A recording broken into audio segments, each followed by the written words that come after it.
The first one today ni Sunday Igboho bẹ̀rẹ̀ máa bẹ̀ fún sùúrù lérè púpọ̀ torí ho ha he ho hi kò sẹ́ni tó mọ bí ló lè já sí o. Àní kíkọ́ pé constitution wa èyí tí àtúnṣe àtúnwò bí ọ̀gbẹ́ni tó wà bẹ́ẹ̀ tí kò gbé ta ó jẹ́ kí gbogbo ayé gbogbo èyí táwọn sọ pé wọ́n fẹ́ lọ fọ́ọ̀mù republic of Yorùbá ní Yorùbá nation. Sórí nínú gbogbo ilẹ̀ Yorùbá Èkó nìkan ló yàtọ̀ torí pé tó bá dé sípò tó mọ̀ pé káràkátà wá ṣe bẹ́ẹ̀ gbọ́dọ̀ sí tẹ Èkó lórí tó bá ní nǹkan kan tó fẹ́ tà àní bí ẹ. mo kíwá ò gbogbo ibikíbi tẹ́ bá wà tẹ́ ti ń gbọ́ mi àbí tẹ́ ti ń wò mí orúkọ tèmi ò yípadà rárá Yèyé Dára Kòwé ó ní mò ń jẹ́. Bàbá wa lára àwọn àgbààgbà ilẹ̀ Yorùbá bàbá wa Chief Bode George àwọn ni ẹgbóhùn wọn lẹ́ẹ̀kan yẹn tí wọ́n fi advice ránṣẹ́ sí bàbá wa Chief Sunday Adéyẹmọ Ìgbòho. Kí lẹ gbọ́ tí bàbá wí? Kì í ṣe Ìgbòho nìkan ni bàbá fi mẹ́sẹ̀jì ránṣẹ́ sí advice o àti gbogbo àwa Yorùbá nation. Bàbá Chief Bode George wọ́n ní àwa Yorùbá nation ká ṣì lọ sinmi náà.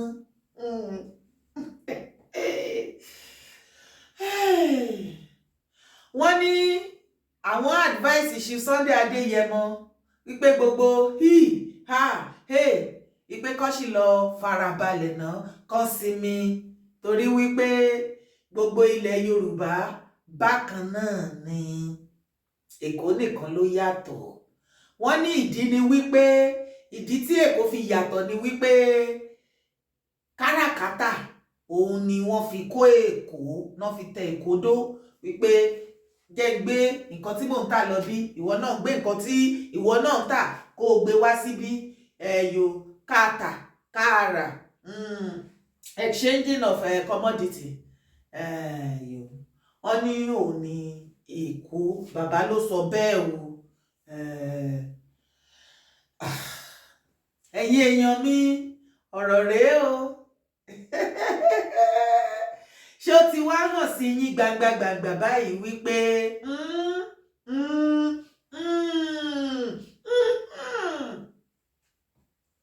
àwọn àgbààgbà ilẹ̀ Yorùbá gan ò fọwọ́ sí Yorùbá nation till date pẹ̀lú bí tí gbogbo ọ̀rọ̀ ṣì wà. Torí ní ìgbà tí máa gbọ́ tó máa tí bàbá Bode George tó máa tẹ̀síwájú ọ̀rọ̀ constitution ni bàbá ń sọ wípé alàgbà tó wà lórí ibẹ̀ lọ́wọ́ ìyẹn bàbá Jagaba president Tinubu pé kí wọ́n gbé constitution jáde. Àkíyèsí kan dẹ̀ wà tí mo fẹ́ pè yìí sí ní ẹnu ọjọ́ mẹ́ta yìí ni àwọn Ohaneze àwọn àgbààgbà àwọn ti Igbo side Afẹ́nifẹ́re àti àwọn àgbààgbà tiwọn náà ní nọ́ọ̀tì gbogbo wọn ni wọ́n lọ ṣe meeting ìdákọ́ńkọ́. Wọ́n pọ̀ gan ni o gbogbo wọn káàkiri ilẹ̀ Nàìjíríà àwọn tá a sun wánà gbogbo wọn pátápátá wọ́n kóra wọn lọ ṣe meeting. Kí làbọ̀dé meeting wọn? Restructuring. And I am very very sure wípé restructuring yẹn náà ni bàbá wa Bode George Chief Bode George tí wọ́n sọ nípa ẹ̀ pé kán gbé constitution míì jáde tó já sí pé gbogbo meeting táwọn bàbá yẹn tí gbogbo wọn Haúsá Fúlàní Yorùbá Ìgbò tí wọ́n lọ ṣe meeting yẹn restructuring ni wọ́n fọwọ́ sí pé òkè o kán restructure Nàìjíríà. but my own now Baba Bode George ẹni kí ṣe Sunday Igboho kó sì lọ sinmi náà okay kí àwa Yorùbá nation ká lọ sinmi náà all right daddy mi chief daddy sir ṣé mọ̀ bí situation Nigeria ṣe rí presently sir tá bá máa wá lọ́wọ́ àbọ̀ mo mọ̀ wípé PDP lẹ wà tẹ́lẹ̀ later on dẹ̀ pé cross sí ẹ padà support àwọn LP ó yá sí pé candidate méjèèjì wọ́n lulẹ̀ pípípí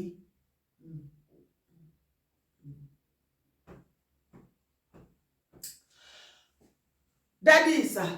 Bode George chief ẹjọ́ sir mo kàn fẹ́ béèrè question ẹjọ́ tó bá jẹ́ pé candidate yín ó padà wọlé as the president of Nigeria ṣé máa sọ̀rọ̀ restructuring sir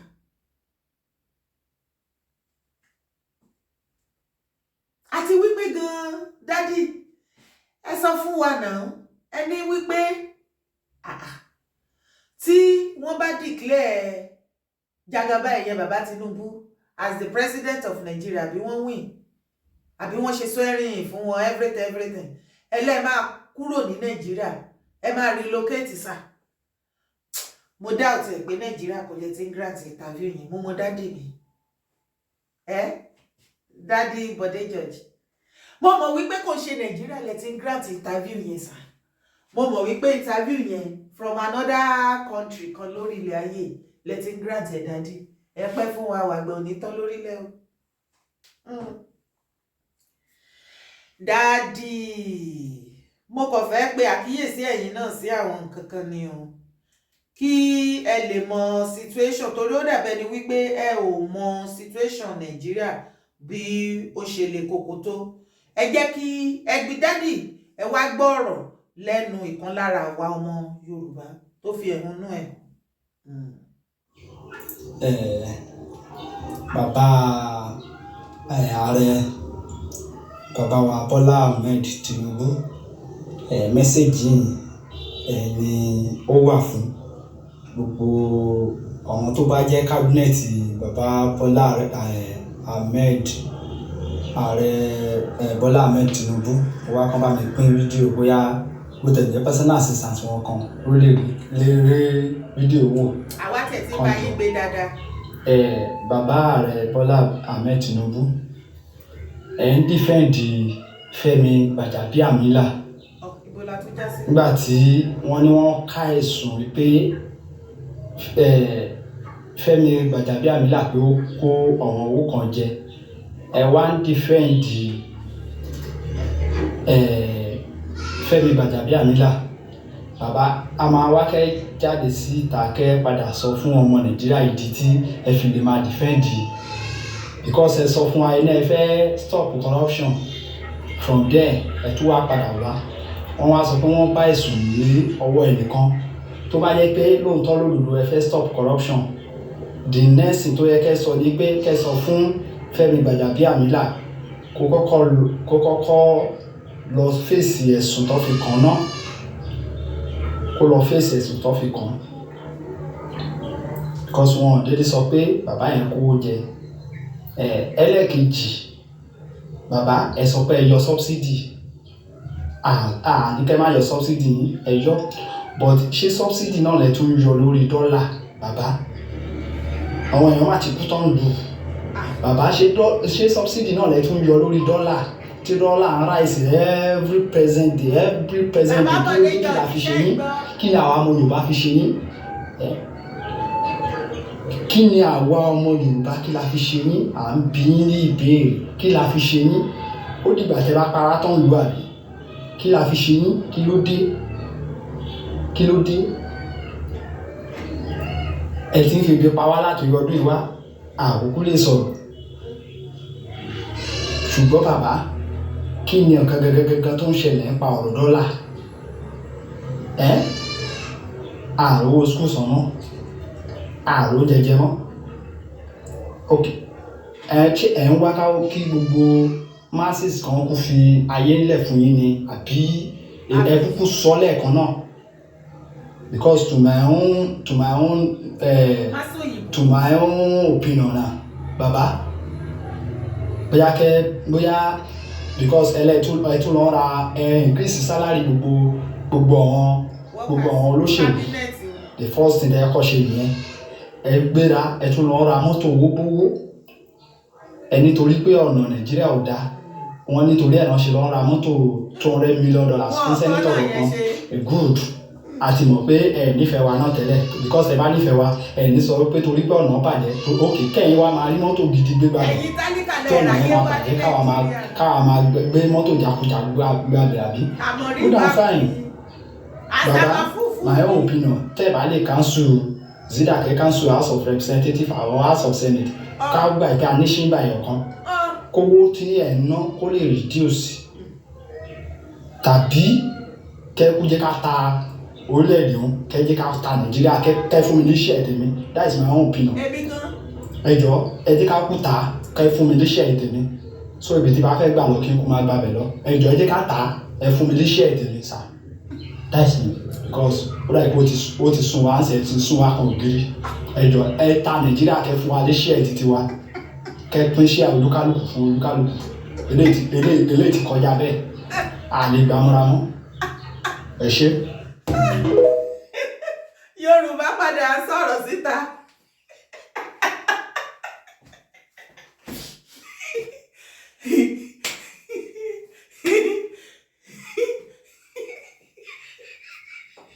Ẹ má bínú àbí ọ̀rọ̀ ló bá ti kọjá ẹ̀kún ẹ̀yin Yorùbá kí náà lọ́ fi ṣe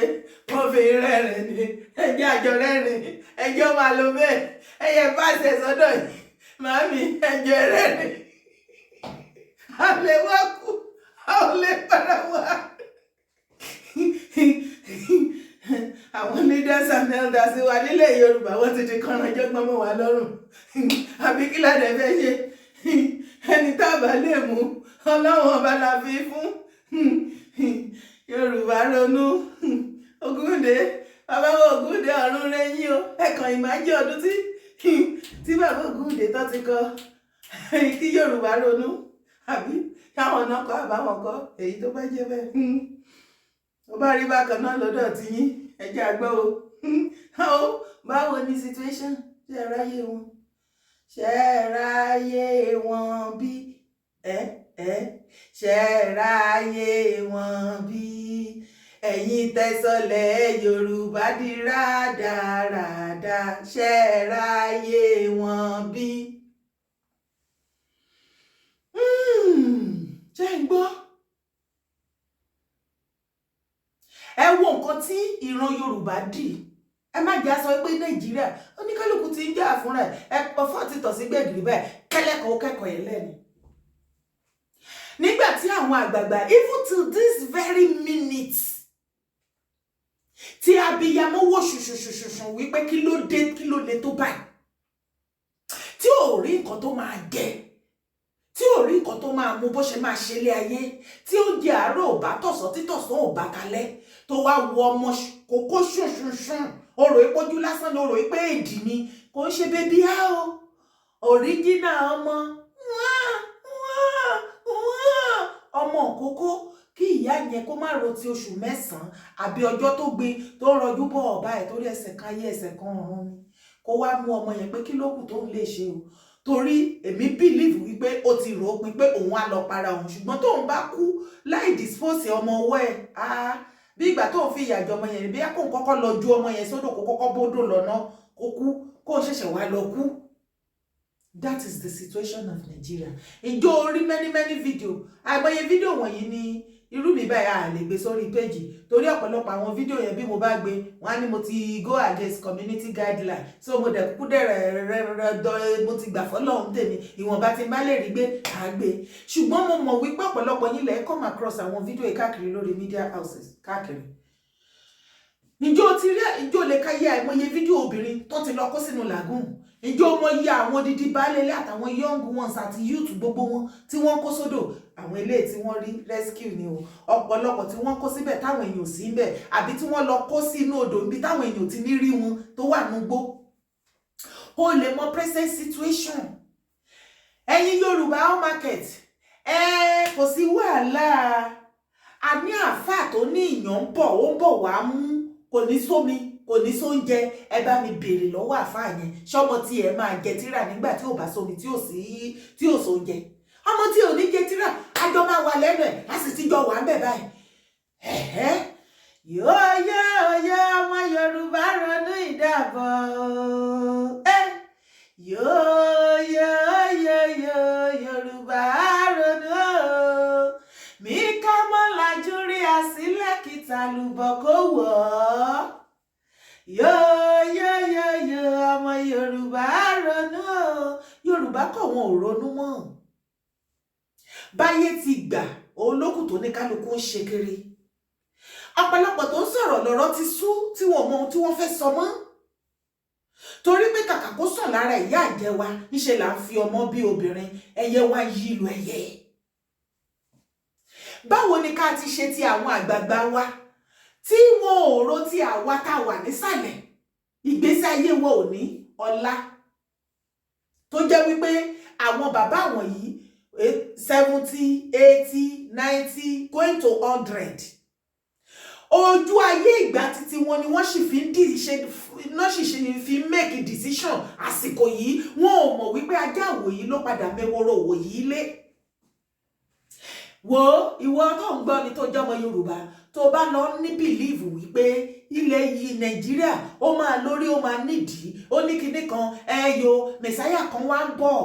òun ló máa wá tún ṣe. Ṣebí mẹ̀sáyà náà ṣebí lára ibi tẹ́ ti ń wá mẹ̀sáyà kiri, òun ni ọ̀rọ̀ bàbá Jagaban tẹ́ fi rí o wípé Mr. Calculator ni, Mr. Calculator ni, ó máa ń get it always right ni. It could be true o. Àbí kò yé wa báyìí? Ṣùgbọ́n ṣé bàbá padà rí ilé calculate báyìí? Bàbá mà ti sọ̀rọ̀ mọ slang tuntun tí bàbá ti gbé jáde nísìn. You perform or you are sacked. Either you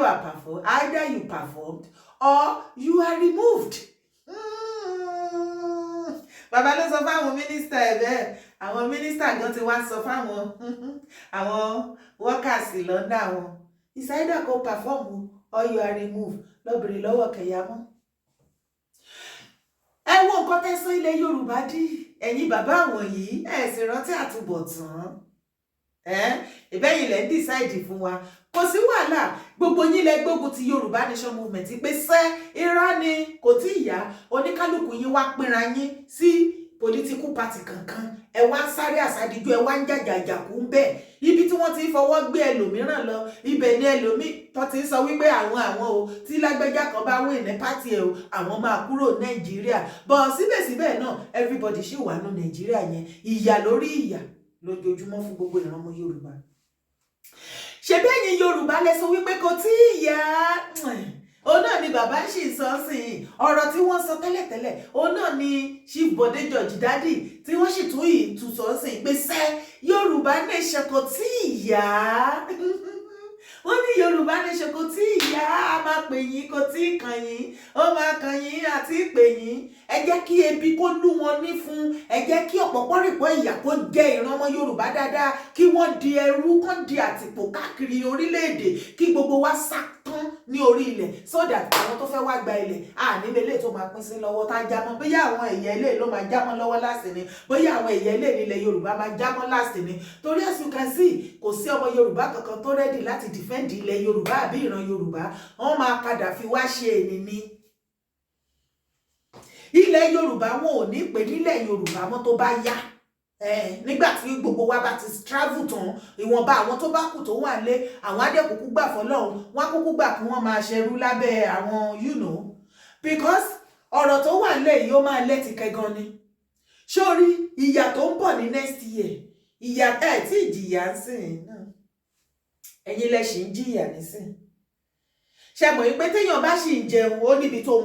bá lọ wá oúnjẹ, ó níbi tó máa jẹ́ dé tíkùn ẹ̀ máa wà filled up pé okay, mo ti yó o, mi ò staff mọ́.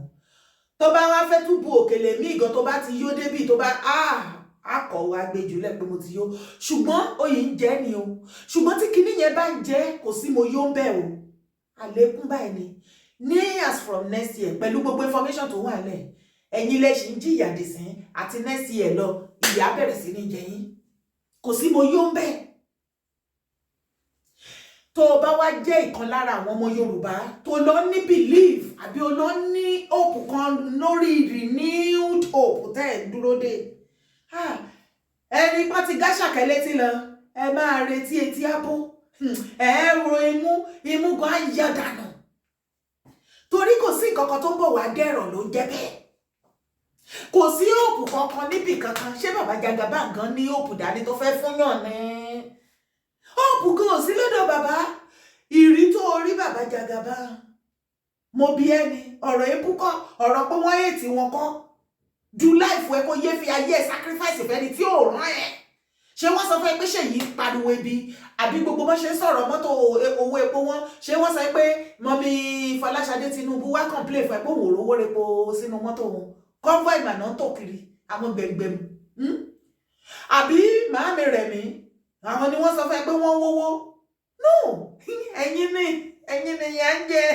ṣe bẹ́ẹ̀ fẹ́ sacrifice ayé yín ni ẹ sì ti sacrifice ẹ̀ wọ́n ti gba ẹ̀yin ti mú ayé yín àti jẹ àti mú falafolo yín ẹ ti sacrifice ẹ̀ fún family kan àwọn yẹn dẹ̀ ti wà lórí ayé wọn wọ́n dẹ̀ ń ṣí ẹ̀ mọ́ra wọn lọ́wọ́ àwọn ń bì happy tí wọn ẹ̀yin ìyàlẹ̀ máa jẹkú ọ̀rọ̀ ìpè kọ́ ìyà tẹ́ ń jẹ yìí ẹ̀ tí ẹ̀yin lẹ́yìn jẹ́ very soon àwa jẹ̀yìn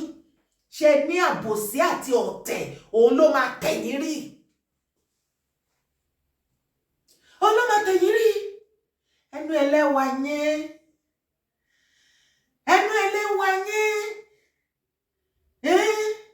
kò tí ìyá kò tí ìtàn Ìgbòho lájókòó àti ìnídìí gbogbo garagara Ìgbòho lọ sí mi àti ìnídìí gbogbo girigiri bẹ́ẹ̀ wọ́n sì ń pa àwọn ọmọ yín ní orí ilẹ̀ yín àwọn ọmọ yín ò dojú tì yín o wọn ò lọ sí ọ̀dọ̀ àwọn ẹ̀yà mìíràn o àbí stéètì ìbò mìíràn kí wọ́n lọ máa gbógun tì wọ́n kọ́ máa pariwo ń bẹ̀ pé àwọn wo ló ní wọ́n lára ẹ̀ kọ́ máa sọ pé àwọn ọmọ ìran Yorùbá kẹ́yìn àgbàgbà yìí máa sọ pé kí ló fẹ́ fa gbogbo eléyìí kí ló dé tẹ́yìn ọmọ Yorùbá ṣe yàmàyàmà báyìí rárá wọn ò ṣe bẹ́ẹ̀ wọn ò dojú tì yín o wọn ò dojú tì ìran Yorùbá o ilẹ̀ Yorùbá ní ilẹ̀ bàbá wọn níbi tí wọ́n bí wọn sí orí ilẹ̀ wọn ni wọ́n wà o wọn ò jẹ̀bi o ní àwọn tó jẹ́ tán ní Nàìjíríà gangan àwọn ni wọ́n lọ ń bá wọn lórí ilẹ̀ wọn tí wọ́n ń pa wọ́n bàbá Bode George ẹ̀gbọ́n nǹkan tó ṣẹlẹ̀ ní Ìwérélé abẹ́gbọ́n bí mo ṣe ń sọ̀rọ̀ lọ́wọ́lọ́wọ́ ẹ̀ wọ́n ń pa wọ́n lógúnlógún lọ́gbọ̀nlọ́gbọ̀n ní Òkè Ògùn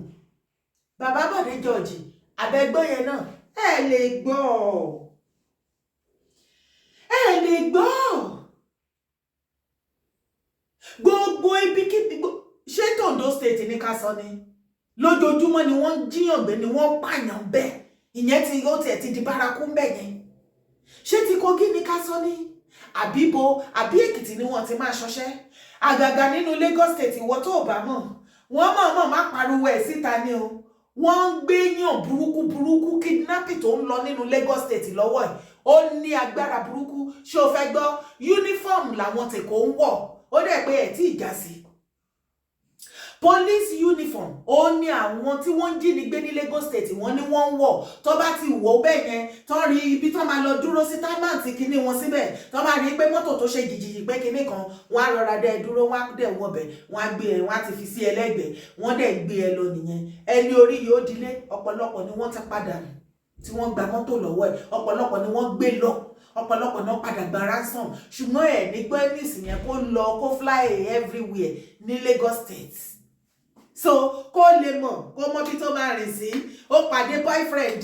kan lórí social media ó wá fún ẹ ládírẹ́sì kó máa lọ rò ó lẹ́ẹ̀mejì kó tó lọ tó bá dẹ̀ máa lọ bóyá kó múyàn dání àbí kẹ́kọ̀ọ́ jẹ́ kí gbogbo èèyàn mọ movement ẹ wàhálà ti wà ṣùgbọ́n ǹjẹ́ rí ẹni àgbààgbà kan kó bọ́ síta kí wọ́n wá sọ̀rọ̀ nípa gbogbo wàhálà wọ̀nyí àti bí ilẹ̀ Yorùbá ṣe máa gún ohun tó máa pè àwọn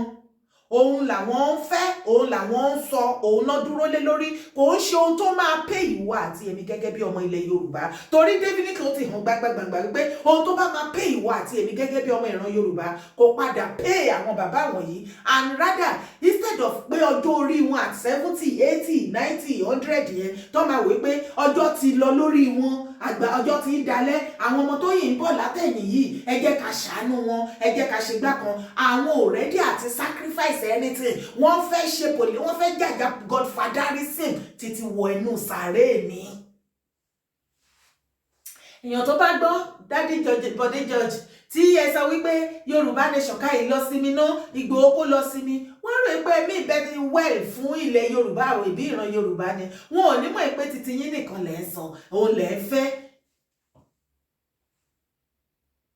kò wá sí nǹkan burúkú àjálù burúkú kankan tó ń ṣẹlẹ̀ nílẹ̀ Yorùbá tá a máa gbọ́ kẹ́yìn àgbàgbà wọ̀nyí kẹ́ mẹ́sàn kẹ́ dárúkọ ìgbà tí Buhari wà ń bẹ̀ ìwọ tó ń gbọ́ mi tó ń wò mí kí ni nǹkan tí àwọn bàbá ẹ̀ ṣe bí ìwà tèmi rò wípé torí Buhari tó wà ń bẹ̀ ni wọ́n ṣe lè sọ̀rọ̀ ọ̀pọ̀lọpọ̀ wọn tá bá dẹ̀ ti ọ̀rọ̀ sí wọn lẹ́nu tá fún wọn nífòkúfún èdè tí wọ́n máa ń pè fún ìwà tèmi ni wípé ṣé mọ̀ wípé àwọn ẹ̀yà tó wà ń bẹ̀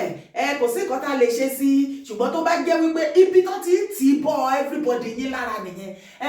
ṣùgbọ́n tó bá wá jẹ́ wípé ọmọ tiwa ìdí tá ṣe sọ wípé ọmọ tiwa ló máa fitting tó bá jẹ́ pọ́mọ tiwa ni òun ló wà ń bẹ̀ à lè sọ̀rọ̀ à lè sọ fún àwọn nǹkan tó yẹ kó ṣe à list sí wa ọ̀rọ̀ wa wọ̀ létí a ṣe kìíní kan bó ṣe bẹ̀rẹ̀ sí ní fi sétí ìwọ àti tèmi náà nìyẹn àbí mo parọ́ yes kẹ́ ló wá wọlé sí ẹ lára ṣìn nínú ẹ náà dùn pé tá bá lè join hand tí bàbá Jagaban bá lè débẹ̀ ọ̀run máa ya jábọ́ o in fact dọ́là gan-an ó máa di $1 to $1 láìpẹ́ láàárín ọdún kan sí mẹ́ta Nàìjíríà ó máa di Dubai ni á tún da ju Dubai lọ in fact Lagos ilẹ̀ Yorùbá ìgbà kan àwọn kan ṣebí gbogbo nǹkan tí oníkálukú yín ń rò nìyẹn ojú tó bá máa bá ní kalẹ̀ wọ́n ní kì í tààrọ̀ ṣe kí ni kó síbi comment section kó máa jẹ́ ẹni kúnjẹ ṣé ìrí tí ìwà àtèmi tá a jọ rí bàbá Jagaban àjọ rí bàbá ní ìrí èèyàn tó jẹ́ wípé ó máa sọ pé òun fẹ́ fẹ́bọ̀ Yorùbá kan torí pé òun wá àṣẹ òun lòun wà bí àṣẹ Yorùbá mà ṣé ẹ ò rí wípé gbogbo àwọn tó wà nínú kábínẹ̀tì bàbá àwọn bọ́ìsì wọn ni àwọn gẹ̀ẹ́sì wọn ni èyí tí ò bá ní orí ọ̀fẹ́ pé òkè òun ò fẹ́ ṣe ó ti léèyàn tó máa fà kalẹ̀ fún bàbá tó máa represent ẹ̀dẹ̀ rí wípé gbogbo àwọn kábínẹ̀tì ni bàbá ń tọ́jú láti ìgbà tí wọ́n ti débẹ̀ dìsín àwọn ni bàbá ń tọ́jú àwọn ni bàbá ń tọ́jú bọ́n ti increase salary wọn bẹ́ẹ̀ ni wọ́n fún wọn náà ra mọ́tò fún wọn ṣé ìwọ àtẹ̀mí ti ya sáré gbàgbé ni Senate President Akpabio some months back gbàrà tí wọ́n ṣe inauguration tí ò tí ì pẹ́ tátẹ́ táyìn yan àwọn senator ṣèbọn ni Senate President Akpabio tó ti sọ pé wọ́n ti fi tókè owó sínú àkáǹtì wọn ò kàn máa lọ fún holiday ẹ bá mi bèrè lọ́wọ́ owó iṣẹ́ wo ni wọ́n ṣe tí wọ́n lọ fún holiday àwọn tó ṣẹ̀ṣẹ̀ employ kí ló ti wá fa owó nínú nǹkan tó di pé òkè ẹ fẹ́ lọ fún holiday ẹ lọ fún holiday nìyẹn ẹ láì ṣiṣẹ́ láì ṣàbọ̀ láì ṣe kankan ẹ tó wá fún wọn ní owó àìmọye nǹkan tó ń fún wọn tó ń padà sọ síta mọ́ torí ìwà àtẹ̀bí ká má padà gbọ́ ó mọ̀ pé gbogbo wọn náà máa fún ní wardrobe allowance toilet allowance travelling allowance sitting allowance kíní kan owó mọ́jú allowance working allowance sleeping allowance gbogbo ẹ̀ bó bá jẹun gan wàá gbà láwẹ̀ ìwé àtẹ̀mí là lẹ́tọ̀ọ́ sí yẹn ṣé yín ò rí wípé àwọn yẹn nìkan ni bàbá ń tọ́jú ni ṣé ẹ rí bàbá Jagaban nírí èèyàn tó máa tọ́ tó rẹ́dí àti tọ́jú Nigeria citizen ṣé yín ò rí wípé àwọn pírẹsidẹ́ǹtì tó ti wá jẹ títí dórí bàbá Jagaban wọn kì í kí ẹ̀ nípa citizen èèwọ̀ ní gbogbo ẹ̀ láti pariwo mú wà lára àwọn tó pariwo dáadáa wípé script náà máa ń kàtàn bá ti débẹ̀ ṣùgbọ́n èèyàn ọmọ Yorùbá tẹ ní ọ̀tá àti àbòsí lára ẹ ò jẹ́ wọn lè ṣe fún Jagaban nítorí pé bàbá Tinubu lórí méjì ẹ mọ̀ orí kọ̀ọ̀kan làwọn ex-president yẹn orí kọ̀ọ̀kan náà ní bàbá Jagaban ló wá ní orí méjì ó ní mẹ́ta ẹ mọ̀ pé ẹ̀jẹ̀ tiẹ̀ yàtọ̀ ẹ mọ̀ pé kò special kìíní ni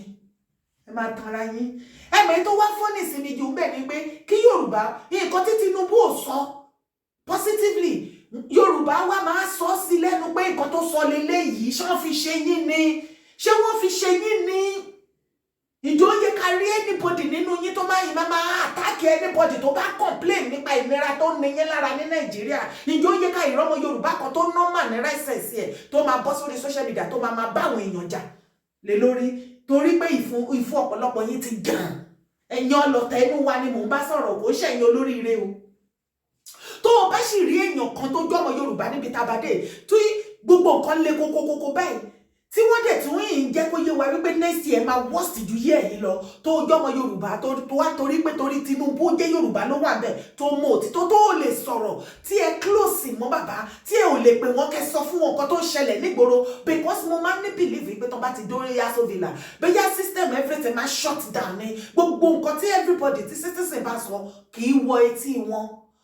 Kò sí complain bó ṣe lè lágbára tó, mo padà realize pé wọn kì í gbọ́ débi tó máa gbà, débi tó máa listen. Tí ò bá wá jẹ́ bẹ́ẹ̀ ni, báwo ni Nàìjíríà ò ṣe ní owó? Ẹni bàbá wọ́n débẹ̀ wọn ò bá owó kankan, wọ́n wá lọ yáwó nìyẹn. All well and good, gbogbo wa láti mọ̀ pé gbogbo wọn náà máa yáwó, ogun yáwó syndrome ó wà ní Aso Villa. From day one till the last day tó bá wà bẹ́ẹ̀, owó yíyá ẹ̀ ni. Ẹ wá lẹ fẹ́ yá owó, ẹ fẹ́ fi ṣe nǹkan gidi kan fún Nigerians àti Nigeria bẹ́ẹ̀. Tówó yẹn bá ti wá dọ́wọ́ yín, ìgbà yẹn lẹ máa realize pé wardrobe yẹn wọ́n ní láti ṣe another kìíní.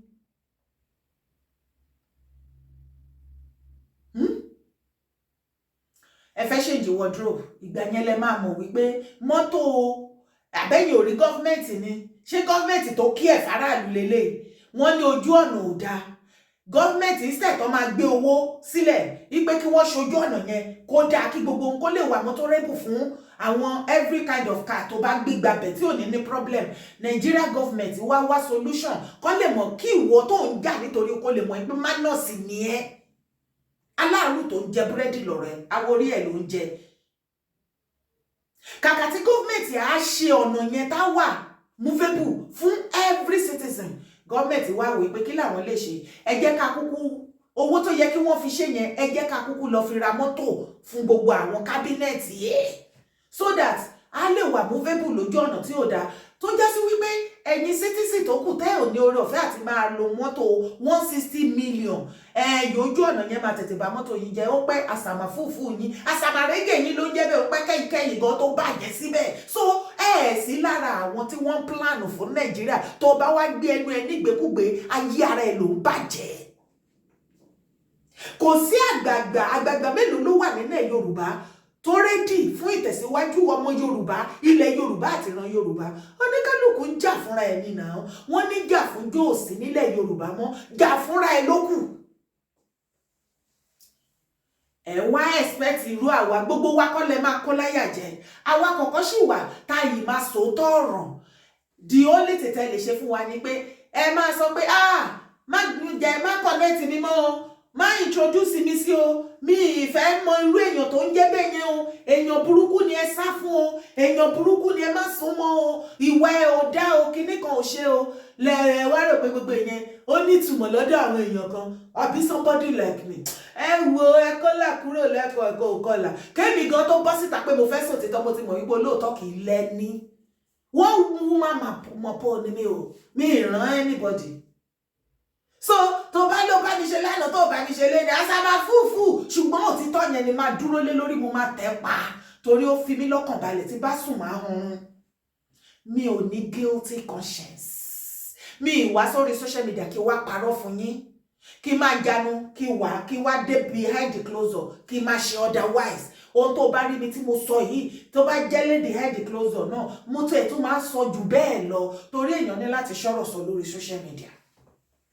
Kí ni gbogbo atótónu tí mo wá sọ fún ẹ? Ìjọ wo lẹ fẹ́ bọ́m̀bẹ̀? Ẹ jẹ́ ń gbélé wá fún yín kẹtúbọ̀. Àìráwọn ìránṣẹ́ Ọlọ́run tó yìí ń sọ wípé ṣe renewed hope yìí ni. Only after 6 months, tí Jagaban bá lò 6 months as a presidency. In fact, a bag of rice ó padà bọ̀ wá di 1,000 naira. Ṣé nǹkan míì ti wà lára ọ̀pọ̀lọpọ̀ wa ni? Torí kò fẹ́ yé èmi mọ́ níbi tá a bá dé. Nígbà tí àwọn àgbààgbà ilẹ̀ Yorùbá ó bá rí òtítọ́ tí wọ́n ń wọgbó, tó ń rojú ọ̀nà tó ń wọnú igbó lọ, tí wọ́n rí òtítọ́ ọ̀rọ̀ tí wọn ò lè sọ nítorí àǹfààní títí wọn. Ẹ̀yin religious leaders, ṣé nǹkan míì ti wà ń bẹ̀ ni? ṣé ó tún yẹ bí àwọn èèyàn ṣe bìlíìfù nínú ẹ̀yin religion leaders yálà nínú kìrìsìtẹ́nì mùsùlùmí àbí ìṣẹ̀ṣe ìjọ yẹ níbi tí ọ̀rọ̀ dé dúró torí ẹni bá bà situation tó wà lẹ́sìn ẹni tó bá bà òun nìkan ló mọ̀ ẹni tó bá kàn òun ló mọ̀ pé kankan òun wàláì 98% wa òun ló sì bà ìjọ yẹ ká tún ìmà gbọ́ irú nǹkan tí mo fẹ́ play fún yín lẹ́nu àwọn tó pera wọn ní ìránṣẹ́ Ọlọ́run ní àsìkò tí gbogbo nǹkan le. Oládé sọ pé. And the Lord said, after 6 months, ìjọba oṣù mẹ́fà of the government, Nigeria bẹ̀rẹ̀ sí ní tẹ̀ ọ́. Nigeria will begin to begin. Ẹjọ́ wọ́n ní after 6 months tí wọ́n bá ṣe bàbá Jagaban bá become president pé Nigeria máa bẹ̀rẹ̀ sí ní dá how many months sìn ó wọlé ní February ó dẹ̀ pé May àbí ìgbà wo ni wọ́n ṣe inauguration ẹ rán mi létí ẹ bá mi kọ síbi comment section ẹ má wò mí ràn ẹ jẹ́ àṣekínní ìbáṣejọ́ ń ṣe ẹ bá mi drop ẹ ṣé May ni wọ́n ṣe inauguration wọn tó ṣe sọ ẹrìn àbí gbà wo mo mọ̀ pé February ni wọ́n mú ẹjọ́ lọ́rọ̀ kan ṣé ó ṣàti pé 6 months báyìí ṣé bàbá Jagaban ti lò 6 months as a president àbí kò tí ì pé torí nǹkan tí màá yìí ń sọ ni man of God yìí ń sọ ni mo ṣe ń béèrè wọn ò rí àdúrà ẹ gbàdúrà fún Nàìjíríà kò lè ṣẹlẹ̀ mọ́ sí torí ìwọ pásítọ̀ àbí ìmáàmù àbí oníṣẹ̀ṣe tó bá sọ wípé ó yá ìgbàdúrà fún Nàìjíríà ẹ má jẹ́ káwọn èèyàn wà níbi tẹ́ wà tẹ́tí sọ̀rọ̀ ìtorí wọ́n lè padà lẹ́yìn lóko Ọlọ́run wọ́n lè padà torí èyí tó máa já yín lórí jájá yìí tá fàyín lápá ìta fàyín lẹ́sẹ̀ ó dẹ̀ pẹ́ fẹ́ gbọ́ wípé ara ń kan àwọn èèyàn ìgbà tó jẹ́ pé síbẹ̀síbẹ̀ náà bó bá ṣe wù kó ṣe le tó ẹ sì máa dáfrìn nínú ṣọ́ọ̀ṣì a máa san táìtì bẹ́ẹ̀ la tún máa pledge lẹ́ máa fẹ́fẹ́ ẹsẹ̀ bíbélì lẹ́ fi máa halẹ̀ mọ́ wa lẹ́ máa fi gbógun tì wá kí ló dé tẹ̀sẹ̀ ní sọ bẹ́ẹ̀ ẹ máa rówó táìtì every month ó wá wọlé every month every Sunday ó wá wọlé náà àìmọye gift fún dadi jí o àìmọye gift fún mọ́mí jí o so kò padà lè dọ́dọ̀ tí yín ó ti di dandan kẹ́ máa sọ nǹkan tẹ̀ sọ ẹ jẹ́ àjọgbọ́. I can face disappointment left right center kọ àwa láwọn kọ̀kọ́ tá a lè gbójú léṣẹ́ ti rí páwọn ọmọ Yorùbá àléèyàn tètè agree and accept èmi àti ẹ lájọ níra wa àwa mẹ̀kúnnù alẹ́jẹ̀ lọ́rùn alọ́lọ́run jẹ́ ká gbà fúnra wa ká ṣe nǹkan tó yẹ ṣe. Oládé sọ pé. And the Lord said, after 6 months, ìjọba oṣù mẹ́fà of the government, Nigeria bẹ̀rẹ̀ sí ní tẹ̀ ọ́. Nigeria will begin to begin. Ó jọ mí lójú o. Ó jẹ́ ẹ̀rí bí àmì yẹn ṣe rinlẹ̀ dò ṣe rí àwọn China ó lè rí wọn kí wọ́n kóra wọn kó máa gbàdúrà kó máa give prophecy every minute every second Nigeria máa dá with mouth àmì Jésù láì ṣiṣẹ́ láì ní good leader ìlú òyìnbó tí gbogbo wa rí bí heaven ṣé wọ́n sọ fún yín pàdúrà àti àwẹ̀ àmì Jésù òun ló tún country wọn ṣe tí gbogbo wa sá wá bẹ́ẹ̀ rárá àwọn wọn ò fi prayer wọn ò fi bribe Ọlọ́run tó nọ́mọ̀ pé kò sí kankan Ọlọ́run ti ṣe ti ètìtì èyí tó kù àwọn ni wọ́n máa ṣe yòbí ló bá fi tó bá yan leader kan wọ́n bá rí pé ó ń ṣe yàmàyàmà wọ́n á tún yọ dànù wọ́n á tún fẹ́ lòmíì sí tó bá nírọ̀ ni mo pa wo nǹkan tó ń ṣẹlẹ̀ ní Brit kónà wo nǹkan tó ń ṣẹlẹ̀ níjọba wọn ní gọ́ọ̀mẹ̀ntì torí bóyá tó bá ti débẹ̀ torí pé ṣe kíní èmi kàn láìkì àwọn òyìnbó voluntarily wọ́n rọra resign pé káì tó yọ mí èmi gan mo ti rí pé ẹjẹ mi fitting máàmì mẹ má yọrẹ àwọn owó pọ̀ bẹ́ẹ̀ yẹn yóò Nàìjíríà náà ti máa kú síbẹ̀ wọ́n máa kú síbẹ̀ ní. àmì Jésù olóńgbò wa mú dọ́là wálẹ̀ ìjọ wo ni ẹ fẹ́ bọ́ ní ìgbèkùn tẹ́ fira yín sí tí àwọn religion leader táwọn àwọn politicians tó bá ti fìyà jẹ yín tán wọ́n wá pàṣẹ tó kù sí ọ̀dọ̀ àwọn religion leader àwọn yẹn náà máa wá nà yín ní kòbókò inú yín á sì máa dùn pẹ̀lú ẹ wá lè dórí rò mọ́ wọ́n ti fi religion yí yín ní fún country wo lẹ rí tí wọ́n ti ń ṣe àmì Jésù tí economy wọn tó máa dáa country wo lẹ́ni tó ti ń ṣe àmì lórúkọ Jésù inshallah Ọlọ́run á ṣe é tí security ti wà òkè tí security wọn ti wà òkè tí ìtẹ̀síwájú bá country yẹn kò sí Israel wọ́n ń jà lọ́wọ́ Ọlọ́run Israeli làwa ń pè Nàìjíríà wá jà fún mi ìgbà tí ìjà dé ọ̀dọ̀ Ísírẹ́lì, Ọlọ́run Ísírẹ́lì, àwọn ará Ísírẹ́lì ò dúró de Ọlọ́run wọn. Wọ́n fi ohun ayé gbọ́ wọn, wọ́n fi yangan ṣán yangan, wọ́n fi yangan dá yangan lára. Wọ́n gbé ohun ayé pàdé ohun ayé, wọn ò fi ohun ọ̀run wá pàdé ohun ayé torí ọmọ ẹgbẹ́ mi wọn ló ń lọ yẹn. Tó bá dúró ti Ọlọ́run Ísírẹ́lì wà lẹ́yìn gbogbo wọn náà máa wipe off. Ṣùgbọ́n wọn dúró ti Ọlọ́run Ísírẹ́lì tí wà tèmi máa ń dúró tì yẹn o, tá à ń dúró dé. Àmì Jésù. Wọ́n dìde Ísírẹ́lì, wọ́n dìde. Wọ́n fọ ohun ayé gbá ohun ayé, wọ́n fi yangan ṣẹ́ yangan, wọ́n wá fi yangan dá yangan lára. Ṣùgbọ́n ìwà tèmi, àmì Jésù.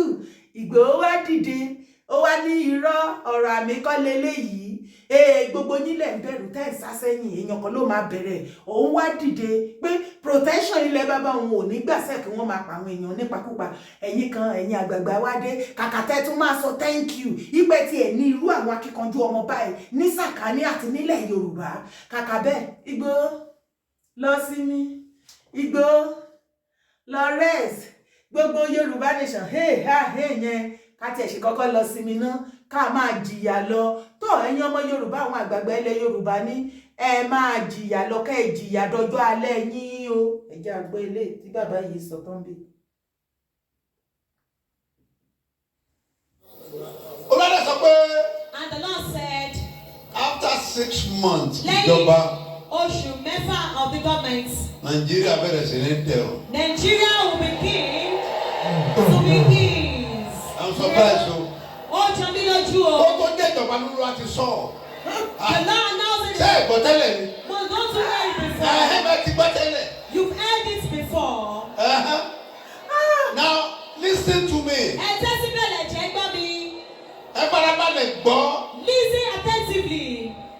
Àwọn ìjọba òkùnkùn wá lọ ṣèpàdé pé aláṣọ tẹ́lẹ̀ lọ kóṣù mẹ́fà. The kingdom of darkness said the meeting that the professor have told the prophecy. Ibi ni mo ti sọ́jọ́ ẹ̀ pé. This is why I prophesy there. Mo ní kọ́kọ́rọ́ yìí ti wà lọ́wọ́ tí Olúwa ti gbà á lọ́wọ́ Buhari, ó sì fún Tinubu. I said the Lord has taken the key from Buhari and given it to Tinubu. Mẹ́gbọ́n, ọ̀dọ̀ kan lọ lóòtú gan tó. Mo ní but now. I said for this is the Mo ní ẹgbọ́n mi o. listen to Mo me. ní ẹ tó wo Peter Obi o. I said look at Peter Obi. Àtàwọn mẹ́rin wọ́n sọ̀gbà yíká. And for people they Wọ́n surround fẹ́ him, pé ìbéèrè kọ́kọ́rọ́ yẹn lọ́wọ́. they want to collect the key from Mo ní him. bọ̀ Tinubu ò fún wọn. But Tinubu did not release Ìjà ti ká it. ẹ̀rọ kúrò. That's how the chance was taken away. Tinubu Ṣadé ó ní ó lẹ́nu yóò kọ́kọ́ ti gbọ́ àsọtẹ́lẹ̀ pé bàbá máa di president. Ìyẹn ìyá lọ́jà. That's Mama Lodja. Ẹ gbọ́ kọ́kọ́ sí i. Tí November ta wà yìí. In this November month we are into, Kó bá ti kù kẹ́kẹ́rẹ́ kọ́ pariwo. we need a little bit Dọ́là àdì Láti ní oṣù yìí. from this month. Dọ́là Lójú àti máa ti dọ́là. Dollar price will be deflated. Àbẹ̀sí wọlé. Hallelujah. Ẹ máa wọlé. Hallelujah. Ẹ máa wọlé. The price will be deflated. Bọ́bá ti di February. What is February? Nàìjíríà ti rẹ́rìn.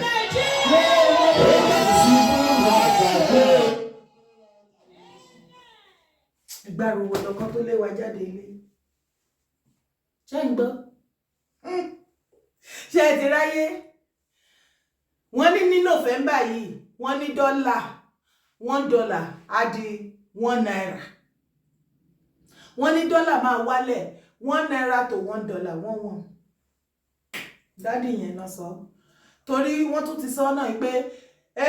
Mrs. Afọláṣadé o, ìyálọ́jà the whole of Nigeria. Mo ṣàmì pé tí ìjẹ́ ìyálọ́jà the whole of universe àbí ṣé wọ́n máa ń jẹ́ ìyálọ́jà of universe. Táwọn bá ń jẹ tẹ́lẹ̀ Màámi Fọláṣadé wọ́n yìí máa fi wọ́n jẹ. Ẹ jọ̀ọ́ wọ́n ní Mrs. Afọláṣadé Òjó Tinubu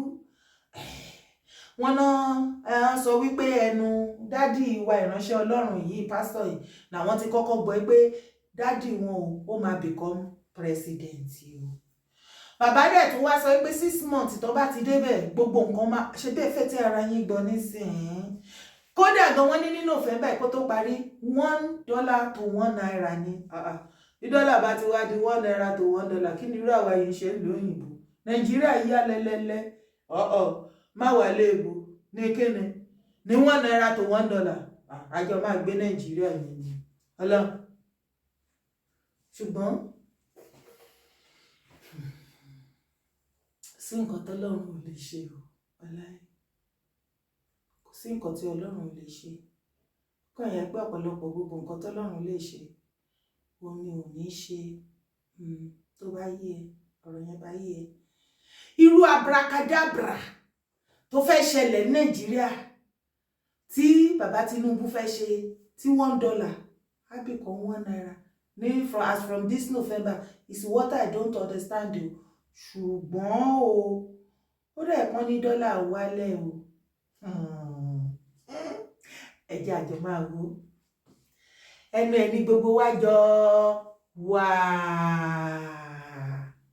ṣé ẹ ráyé ṣé ẹ ti ráwọn tí ò ní jẹ́ kí Nàìjíríà dà pẹ̀lú Prophecy ní gbogbo yín tó jẹ́ pé ní ìgbà ìdìbò Prophecy ń lọ báyìí ó lọ báyìí bó ti ń lọ wájú ló ń bọ̀ lẹ́yìn ló ń lọ lọ́tún ló ń lọ lọ́sìn àti ẹ̀mí lè ta fẹ́ gbọ́mọ́ Tinubu ò ní win wọn ò ní gbé fún Tinubu ò ní débẹ̀ kátẹ̀ tó di wípé Tinubu ò ní win wọn kọ́kọ́ bẹ̀rẹ̀ láti there will be no election kò ní sí election wọn ò ní dìbò wọn ò ní dìbò wọn ò ní aláfa wọn ò ní dìbò Kristẹni wọn ò ní dìbò oníṣẹ̀ṣe mi ò rí pọ́n dìbò kódà dádì wa Adébóyè gan sọ pé Ọlọ́run ò sọ fún àwọn èèyàn tó máa jẹ president tó jẹ́ sí wípé kò sí èèyàn kan kò sí president kankan bí kankan ìdán lẹ́ni Nàìjíríà ní president ṣé ká sọ wípé religion is a scam náà ní lóòótọ́ ṣùgbọ́n gba Ọlọ́run rẹ gbọ́ o ṣùgbọ́n ṣó rí religion wàláhì ibi tá a bá dé ó ń ṣe ní gan báyìí bákan ó ń ṣe ní bákan bákan ó ń ṣe ní bákan bákan ṣùgbọ́n Ọlọ́run alààyè tí yọ religion kò gbé sẹ́gbẹ̀ẹ́ báyìí ó ṣàmọ̀ pé agbára kan ló wà nínú ara ẹ̀ tó fi ń ní tó fi ń jẹ́ alààyè ọkàn gbàgbọ́ ó mọ̀ wípé tí nǹkan bá fẹ́ ṣe nǹkan tó bá fẹ́ gbé ìgbésẹ̀ nǹkan àbò fẹ́ ṣe nǹkan kan máa ń sọ̀rọ̀ sí ẹ lọ́kàn ẹ̀mí bí oríṣi méjì ìkan máa sọ so yes ìkan máa sọ no tó jẹ́ sí pé wọ́n ṣà ń darí ìrìn àjò yẹn wọ́n ń tukọ̀ ẹ ẹ̀mí Ọlọ́run nìyẹn o gbà á gbọ́ kó sì dín mú ṣiṣẹ́ òun ní ti tèmi ṣùgbọ́n ní ipa ibi ẹ̀sìn tó máa gbégbà tó ti máa sìn níbi tá a bá dé it's about yourself ìwọ ni kó wá fọwọ́ ara ẹ̀ kó fi tú ara ẹ̀ ṣe ìyẹn níbi ìpíríṣì tèmi ibi tá a bá dé ìyẹn ni píríṣì tèmi ibi tó ti wá fẹ́ ṣùsì religion tó fẹ́ ṣùsì láti gbé ọ̀nà ìgbàgbọ́ ẹ̀ láti sin Ọlọ́run tí mò ń sọ yìí tó dá ayé àti ọ̀run tó mọ àná tó mọ òní tó tún mọ ọ̀la tó mọ kọrin kéṣe àìkú àìtí àìṣá ìta ìdìbàjẹ́ òun ni ọwọ́ ńlá kan ṣoṣo tó gbélé ayé ró bẹ́ẹ̀ ni iyò ó wá gbélé ayé kalẹ̀ sórí omi tí ẹ̀dá kò lè ṣí ní ipò tó o bá mọ̀ ọ́n tó o sì gbá lókun àyà rẹ tó o sì fi àyè gbá tó rí àyè rilẹ̀ sí òkun àyà rẹ omi mi kàn máa lè mi hàn ṣùgbọ́n kan tó wà bẹ́ẹ̀ òun ni wípé bóyá ní ìlànà mùsùlùmí Kristẹni àbí ìṣẹ̀ṣe òun ló fẹ́ gbé tiẹ̀ gbà the choice is yours torí gbogbo Prophecy yẹn kí ni ìwọ náà rí sí Prophecy ní ìgbà election ní láti last year Prophecy yapa àti gbogbo pásọ̀ tí mi gbọ́ rí àti ṣéyíkì tí mi mọ̀ rí àti gbogbo àwọn oníṣẹ̀ṣe ó tó stage kan gan wọ́n tún máa ń ṣe kinní kan bíi Bible àbí kinní kan wọ́n á tún so ẹyọ ṣé Jagaban ló máa wọlé ó yá yí ṣé a máa ṣe bò ní Nàìjíríà ṣé wọ́n máa dìbò ó yá jábọ́ mi mọ̀ bóyá ìwọ rí o ọ̀pọ̀lọpọ̀ fídíò ìyapa lọ́dọ̀ tèmi ó tó stage kan fídíò fóònù gbogbo fóònù lókun àti táìmù kò sí nǹkan kan tó bá wá sí nǹkan bí tó bá ti ṣe àṣíkiri ṣé àṣíkiri ni àbí wá sí èyí tó bá jẹ́ bẹ́ẹ̀ ìyẹn náà lọ ra bidun at the end of it here we are today lọ́rọ̀ kan ṣá wọ́n tún ti gbé Prophecy gbàbọ̀ mí mọ́ ìwà àtẹ̀mí lọ́wọ́ tí politician bá ti finish wa èyí tó kù tán máa ṣe tán àwọn religious leaders ló kù tán máa finish wa orí pátó ẹ ti rí ibi tí bàbá yẹn ti gbà wọlé sí everybody wa lára yes ó yẹ kẹ́ ti yé ó yẹ kí kọ́kọ́ sí yẹn ti yé yín ẹ ṣáà ti gbọ́ tán ní mọ́mí Fọláṣadé Tinubu sọ pé bàbá ẹ̀ náà kọ́kọ́ di sọ kọ́kọ́ prophesy sí pé dádì wọn Jagaban wọn máa become president so wàá ti mọ kọ́kọ́ sí àárín yẹn ṣe ti rí ibi tán tó ti ń gbà wọlé sí ìwà àtẹ̀mí lára àwọn náà máa pa wá hàn ní jẹ́ kí ọ̀rọ̀ yìí ká bọ́nú ẹ̀ ṣùgbọ́n ẹ̀ lè rí wa pa o ẹlẹ́dàá wa ti dúró tì wá wa la máa rẹ́yìn yín àìmá fẹ́ jẹ́ ká bọ́ ń bẹ̀ irọ́ lẹ́pa o àti bọ́nú ẹ̀ ọwọ́ ara ẹni náà fi tú ara ẹni ṣe ní ìgbà tí ó bá dó ojú ẹ̀ ìwọ ọmọ Yorùbá ẹ ronú ṣe bí ẹ lè sọ̀rọ̀ nísìnyí gbogbo yín tẹ́ ẹ sọ nígbà ayé Buhari ẹ̀yin àgbààgbà ilẹ̀ Yorùbá tó jẹ́ pé ta bá pè yín ta bá sọ pé kíní kan ẹni ẹ torí Buhari ló wà ńbẹ̀ ni ìdí tá a ṣe sọ pé kọ́mọ wa lọ bẹ̀ nìyẹn kọ́mọ wọn bá wà ńbẹ̀ ọ̀rọ̀ wa wọlé tí èdè ayéra wọn òun ní lájú kò ní ṣe bẹ́ẹ̀ kò ní ṣe kíní kan ọmọ yín ti wà ńbẹ̀ ó tún wá nira ju ti Buhari lọ àwa ní ká ẹ sọ̀rọ̀ ẹ wá ń gbé sínú gbogbo nǹkan tẹ́ promise pátápátá kò sí kankan kàkà kó sàn lára ìyá jẹ́ ìyá ìnira yẹn wá dédé bí wípé àwọn èèyàn wá ara ni wọn kò sóúnjẹ kò sí nǹkan kan wọn ò gbélé ayé wọn kàn sùn wọn kàn jí ṣáá náà ni ẹ wá rí ọ̀rọ̀ sọ ṣèbọn ọmọ yín ló wà ń bẹ ṣẹbẹ lọ́rọ̀ yín ayéra yín ṣé ọ̀rọ̀ yín ò padà yéra yín ṣé ọ̀rọ̀ yín àgbẹ̀gbẹ̀ ilẹ̀ Yorùbá ẹ̀yin ọba ṣé kò padà yé bàbá Jagaba mọ́ ni torí ẹ sọ fún wa ẹ pọ̀rọ̀ yín ayéra yín tó bá ti já wọn ló wà ń bẹ ẹni kò ní lè ṣe bíi ti Buhari kí ló padà ṣẹlẹ̀ kí ló padà yíwọ́ kí ló padà dojúrú ẹ ti padà sọ̀rọ̀ ànádé bá mi ìpínlẹ̀ tó mọ bí ìṣe yín ẹ tún ti wá fún wa ní wàásí ká ní sùúrù ká dìdúró ká jókòó ná ká lọ rẹ́sì ná títí bí ẹ fi lù wọ́n ní fún títí tí wọ́n fi máa para wọn tá máa gẹra wọn àbí títí tí wọ́n fi kó sódò tán àbẹ́yìn òrá wọn tó ń kó sódò kò sí wàhálà ó ti tán ṣebí gbogbo báyé sọ báyìí irú èmi báyìí láláì dàbí kò sí wàhálà ṣùgbọ́n mo máa ń tẹnumọ́ láti ìgbà yẹn náà láti ọdún yẹn pé tẹ́ ẹ bá sọ wípé nǹkan tẹ́ ẹ fẹ́ lélẹ̀ ó máa padà kan èèyàn kan jèèyàn kan lọ ṣé kò wá kan èèyàn kan ju èèyàn kan lọ báyìí ó kan èèyàn kan jèèyàn kan lọ o ẹ̀yin Yorùbá ẹ̀yin ọmọ ìran mi tó wà ní Nàìjíríà orí ta ọ̀pọ̀lọpọ̀ yín gan àìmọye celebrity bẹ́ẹ̀ ni òbíríìtì kankan síbi kankan oníkálukú rọra fagídí gbé mo rí brother mi ṣe Kamilu Komponi lórí TikTok ló ní tẹ́lẹ̀tẹ́lẹ̀ àwọn ṣe give away ní situation tó dé Nàìjíríà sí give away ò yọ mọ́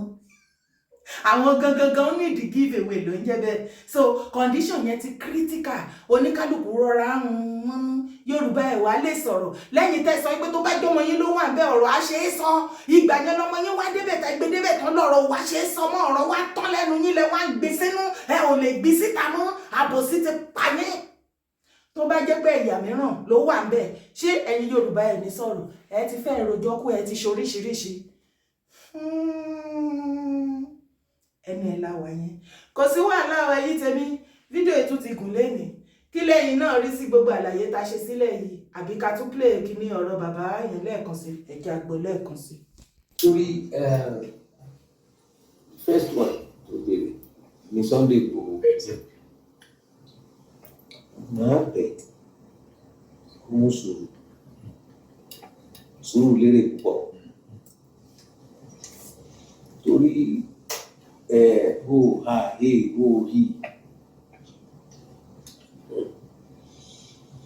kò sẹ́ni tó mọ bí ló lè já sí o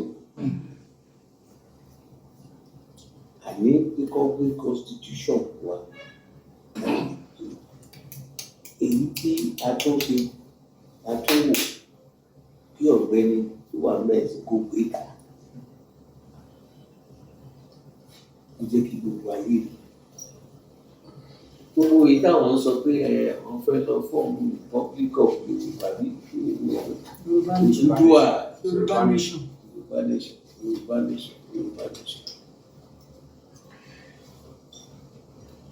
Sórí nínú gbogbo ilẹ̀ Yorùbá Èkó nìkan ló yàtọ̀ torí pé